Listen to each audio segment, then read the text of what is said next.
if you've just joined, then welcome to part 2. You missed part 1, go back and watch or listen to it. Or if you have come from part 1, then thank you very much. We've still got Dr. Leda Glyptis here, and she is now about to cover her 3 myths that you might encounter on your innovation journey. The first part covered 3 monsters, which were absolutely fascinating, and our time just flew by, and we hit over 35 minutes on that segment. So we're now going to continue with part 2, covering the myths. Leda, what's a myth? And like being a total girl, I'm glad you said still, because it's like I'm still wearing the same t-shirt. I'm still wearing the same t-shirt because it's the same recording. It's the same show, yes. It's the same show. So I have three myths, and I enjoyed the monsters, but I struggled with the myths because these are not funny. They're not funny, and I think we've paid the price for them as organizations and as an economy, and we're still paying the price. So here they are in no particular order. The first one is the inevitability of progress. And I have seen this, it's a human universal. I am, as you said, I have a PhD, which has absolutely nothing to do with my current job. I am a political scientist by training. And one of the things that I saw, even in my own students who were actively engaging with the intellectual challenges of political evolution, they found it upsetting that the French Revolution wasn't the happy ending of European civilization. They found it upsetting that for many societies, the liberation of the Second World War led straight into a civil war. They find it upsetting that democracy and human rights and liberalism and kindness are not the inexorable path to progress, right? And they're not. And in a much, much smaller and less dramatic way, we see this in banks on a daily basis, where thankfully the regulator has completely changed their tune. But till about 5-6 years ago, the bank, we were like, progress will happen. I, Bob, don't need to do anything. What will be, will be. I just need to keep the ship going, and these things will happen. Sure, they will happen, but they won't necessarily happen with you or for you. They might happen to you.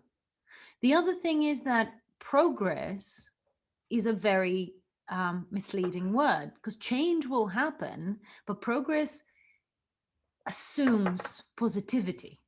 Progress assumes good outcomes for you and yours. It's not inevitable.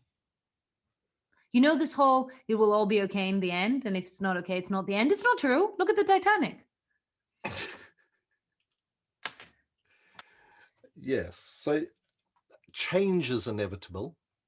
Yes, but progress isn't. Is not inevitable.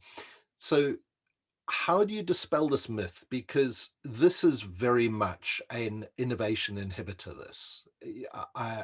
In lots of organizations, it's like, well, we don't need to be a leader. We can be a fast follower or even a slow follower. It doesn't matter, because there is going to be, as you say, they do determine there is going to be progress, and it's probably going to be made by somebody else who's going to make all the mistakes, and then we'll just follow. And in today's world, well, I think it's always been true, actually, that's not the case. For an organization to survive, they need to be constantly adapting, and they need to be the ones driving the change, or change will happen to them. And as you say, the change may not at all be positive. That's right. If they're not involved, they can't influence the outcome. 100%. So how do we dispel this myth? What do we need to be doing about it?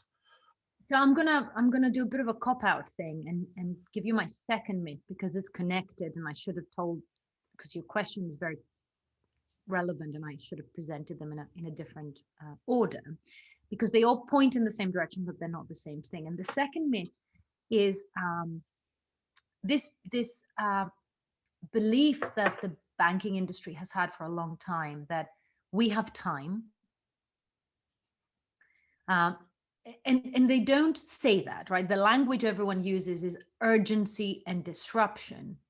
But then your innovation committee that approves budgets for new technology meets every 8 weeks. Or it's an agenda item for the exco that gets dropped if other things become more important. So although you speak about urgency, the timelines you operate to don't show that you believe it. And for me, what you do matters more than what you say, right? So I would say that the myth that we're in control, comes in two shapes. One is behaving like you have time. So not forcing yourself to make some choices. And I think the best example of what the alternative would look like is sadly COVID. Because if you look at the pressures that government requirements put on loan disbursements and payment holidays and systems, COBOL-based systems that were not in a position to cope with those changes, what did banks do? They threw humans at them who worked night and day for a few weeks and got the change done. Now, if they had changed their system, it would have taken 8 minutes and not 8 months, 8 weeks, sorry. But the point is, when you know the timings are not flexible, you speed up. So I think the one half of we're in control is we have time. And again, we don't say it, but we act like it. The other one is we have choices. And you see that, you saw it particularly in previous years, sort of earlier in the transformation journey, when banks would speak to startups and the attitude was, if I use this, it will exist. If I don't use it, it will not exist. If I choose to engage, you shall live. And of course, if it's a B2B business and needs banks to become their customers, that is valid. But I remember sitting in meetings where it was open source software when I was at Deutsche Bank. It was cloud computing when I was at BNY Mellon. It was API first solutions when I was at QB. And I don't mean it was that bank discussing it. I mean, that was the discussion between banks. And the tone was that those were the themes. And the tone was, what do we choose?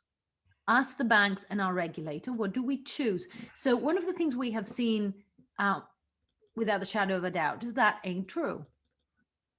Both because the regulator has completely changed their tune, and thank God for that, but also because the market and other services are making choices that move the technology conversation forward. And if you look at those three themes, they were not resolved because the banks made the choices they thought they had. They were resolved because the market moved so far down that path that the regulator was like, you don't have a choice. So we know that's a myth, and yet we're holding on to it. We know that having time is a myth, not just because we don't have it, but because when we have it, we don't use it properly. And so to answer your original question, the first thing we need to do is dispel the second myth. We're not in control. We're in control of certain things, but whether things exist or not is not our choice. We don't get to decide whether our technology is robust or real, as we thought it was. And if you remember, our innovation centers 10 years ago were to prove whether technologies were real enough to be used in the big boy leagues. Yeah. Well, those technologies don't need our stamp of approval, and that has been proven beyond the shadow of a doubt. So yes, we have choices.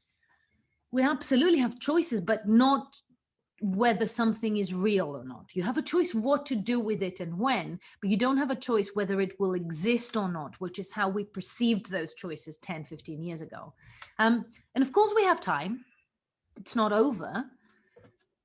But we don't have endless time, and we don't have time to do things at our own pace. And I think that's the one thing we're really not ingesting. You know, come back in 6 months when the procurement committee meets again is not how this works. So to your question, how do we move away from thinking progress is inevitable? I mean, it's a reality check we need, because progress is not inevitable for anybody. Good people have bad things happening to them all the time. You know, a happy ending is not owed to anybody. So my two myths are not overlapping, but pointing in the same direction. We have gone through a period of thinking there will be a happy ending because that's how the story goes. There are some tough decisions ahead, but we get to make them.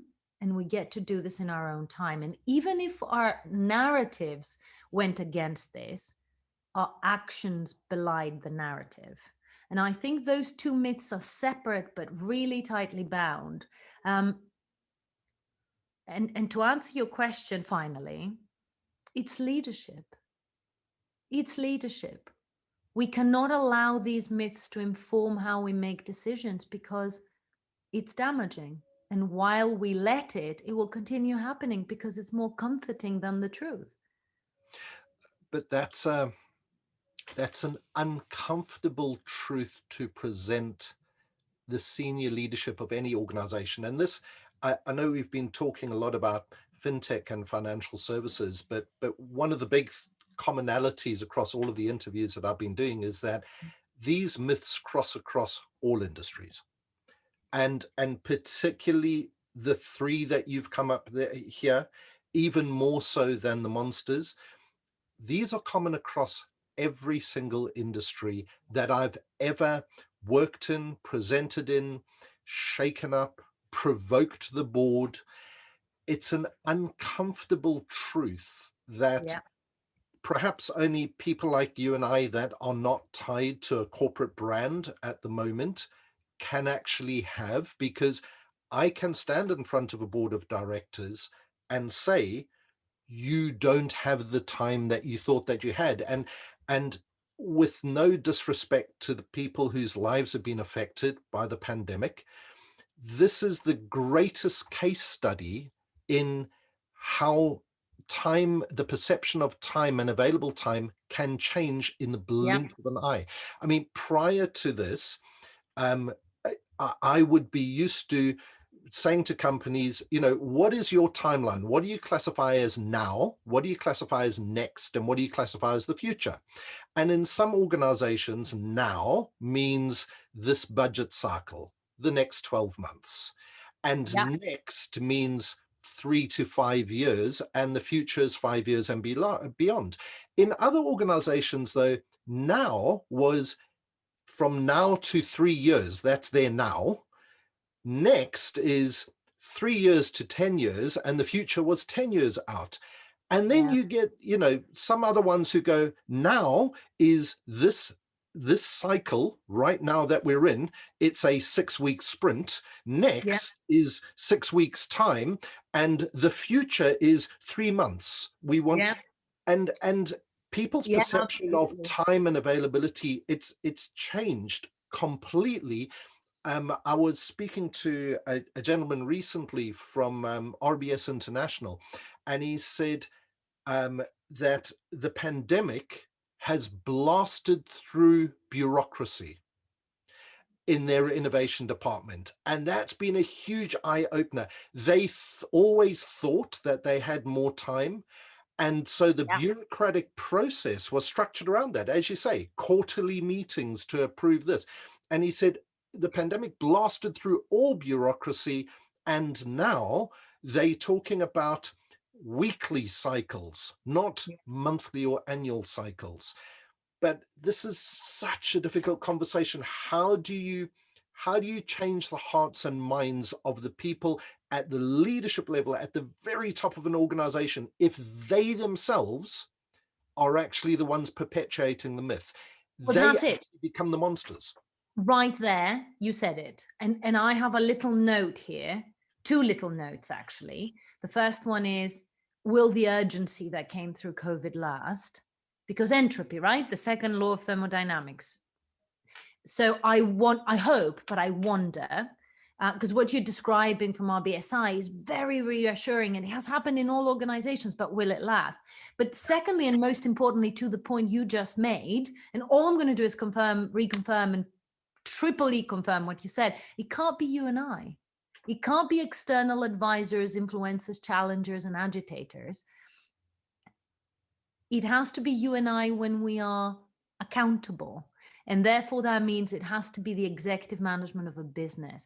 And that's one of the reasons why I don't take innovation roles anymore. Not because I didn't enjoy them, not because I didn't make a difference, but because an organization that in 2020 still has innovation roles still hasn't digested that the urgency and the change is about business model transformation and monetization, and it can't be a point of view. It has to be the point of view. So to your very pertinent question that you sort of answered in the way you asked it, it can be us as people, of course it can, but it can't be the external voice. It has to be a voice that is fully accountable. I'm just, this is a complete aside, but you said something, you would have seen me jumping up and down there. This is for the benefit of the people on the podcast that couldn't see me raising my hands and jumping up and down. When you said in terms of innovation roles, the only role that I believe should be in innovation in any organization is not somebody or a department who does the innovation. It's one that enables and accelerates and empowers the entire organization to think and be more innovative in everything that they do, every aspect. Innovation should be 100%. embedded and ingrained. It should not be the responsibility of a department with a sign on the door. And if you do have a chief innovation officer or department, they mustn't be doing it. They must be evangelizing, enabling, accelerating, driving, changing the culture of the entire organization, because you don't want to speak about doing innovation. You just want to be innovative, your entire company. So I would totally agree with that. And I would take it a step further.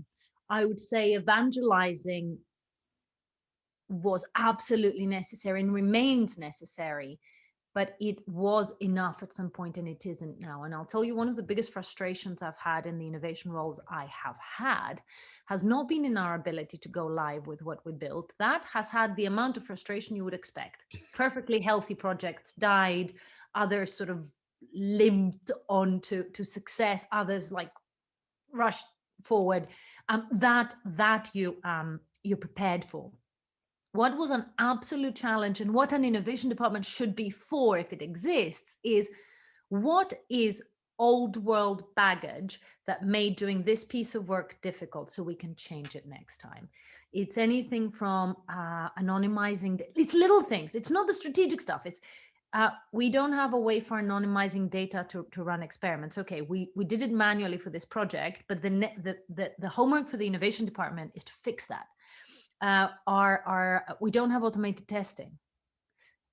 We have to wait, even though we're an innovation project, we have to wait for the traditional release cycle. And these are not things that a CEO will spend time on.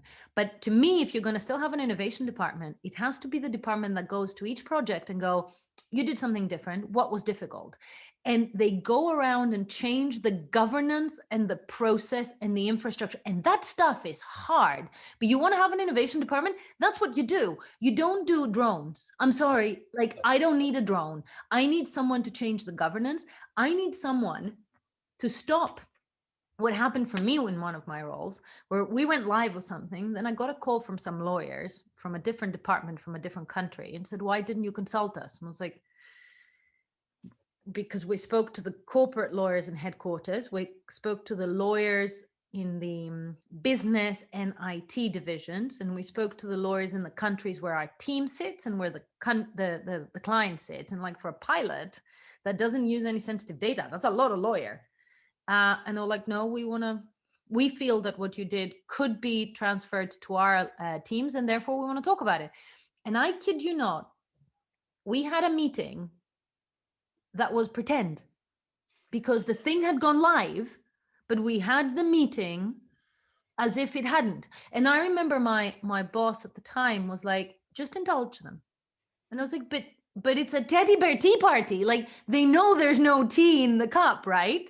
Like, so if you ask me what an innovation department in 2020 should be doing, is that governance, infrastructure investment, but that's hard stuff. And that's why you need the CEO backing. Because if you come in and say, you know what, we need SRE, we need DevOps for an organization of 100,000 employees, that's a lot of money. That's a high commitment. But if you want an innovation department, that's the job. And that's why I said it should enable and accelerate innovation. That's what it's about. It's not about playing with the cool stuff. It's about enabling the outcomes that the cool stuff could enable, but as you say, it's smoothing it out, it's taking the best practice, it's sharing the best practice, and it's removing all those damn blockers, which includes conquering the monsters, dispelling the myths. So that actually wrapped it 100%. perfectly. That was a brilliant way to wind up everything. Leda, I cannot thank you enough for your time. You have been overly generous with your time I've today. enjoyed it thoroughly. Double session there. If people want to reach out to you, obviously LinkedIn, I would advise everybody to follow you. I get annoyed when people just send me connection. And there's a follow button on bloody LinkedIn. If you want to follow somebody, follow them. Just sign up to Leda's newsletter. It's bloody brilliant. Do you have a website if people want to find out more about you? I don't have a website. It's LinkedIn or Twitter. It's LEDAGLYPTIS on both Twitter and LinkedIn. And I'll every put that. Thursday, I'll put every that in the Thursday, show Leda, comments. right? It was a pleasure. Thank you so much for your Fantastic. time. Thank you very much, Leda, and I'm sure our paths will cross again soon. I hope so. I really hope so. Bye.